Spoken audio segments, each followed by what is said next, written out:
Happy Sunday, news of the day. So, as we get ready for hockey to return tomorrow, that means there will be a preview. I'll do that today, the preview for tomorrow's games. Tomorrow's the busiest day we have while I'm here. And then Friday it gets kind of busy while I'm traveling, but by the time the games start on Friday, I'm home.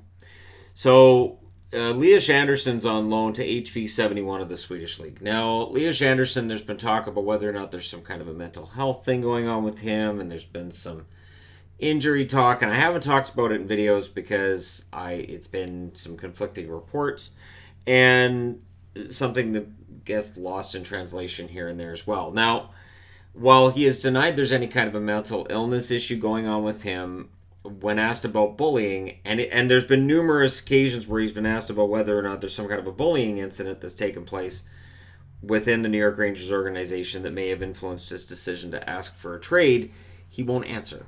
So I can only report on it as he won't directly answer the question, which may be the answer, and it may be that he doesn't want to talk about it until after the trade's taken place. So Andersson is still in limbo, and he's being loaned out, and we'll see what happens with him probably this summer. I don't think this gets resolved necessarily at the trade deadline, but crazier things have happened.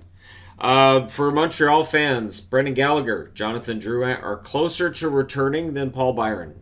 They are closer in their rehab and getting back into shape. So the two of them likely will be back, I would think, at some point this week. May very well be that one or the other has come out, or both, for tomorrow night's game. But right now, where we're at, they're definitely closer than Byron. So we'll see what happens with Montreal for the rest of the season. But it looks like they should have a relatively healthy lineup pretty soon here.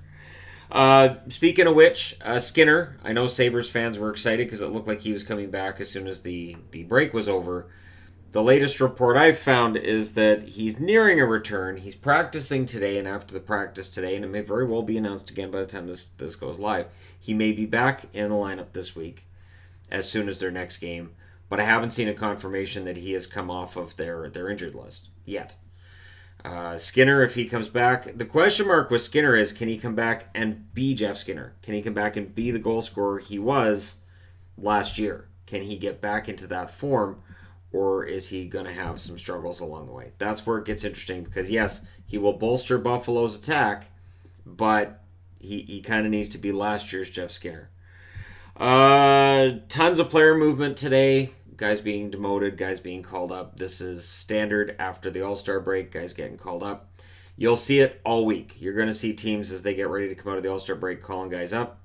There were demotions I didn't report on because I knew they were just moves being made so guys get games in the American League, or moves being done to save team salary cap space during the break. And we'll see after the break is done, then I can start talking about who's been demoted, who's been called up. But right now it's ridiculous. I can say this to Red Wings fans, Zadina had a very good game for Grand Rapids, I believe last night. And so Philip Zadina is close to being, I think, the player that they drafted him as, right?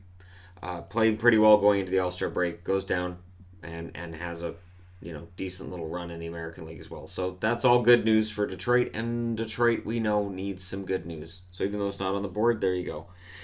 Bruce Garriock, I should say, is reporting that the Panthers may have interest in DeMello. This is where at this time of year, and I have no doubt that these reporters are connected, but I see, Bruce Garriock saying, reports are Florida may have interest in DeMello of Ottawa, and I say, well, technically we as fans could say that, right? I know something I used to like to do before July 1st rolled around was take all of the UFAs and just pair them up with teams that I thought maybe needed those spots filled. Now, of course, we normally know before July 1st where guys are going because they have that negotiating window before July 1st. But before that was a thing, it was fun to sort of sit down and just, pick these teams I think could use these spots filled. And sometimes you hit. Sometimes you go, this is a perfect place for a good left winger. And that's where he goes. Perfect place for a good defenseman. And that's where he goes. And then other times you're like, all right, I wasn't even close. And reporting also, Bruce Garriock, is that the Jets and the Islanders are seeking defense, which Jets and Islanders fans would answer with, yeah, absolutely yes. And I would think if you have defensemen to sell, and right now Ottawa does, you may be able to ask a little bit more this year for some players than you might otherwise.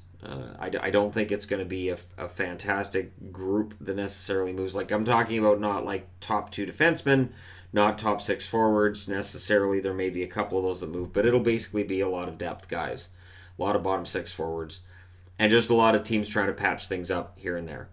But we are less than a month away from the frenzy that is the trade deadline, and then we get into the draft frenzy, and then we get into free agent frenzy on July 1st. So that's where things get really busy.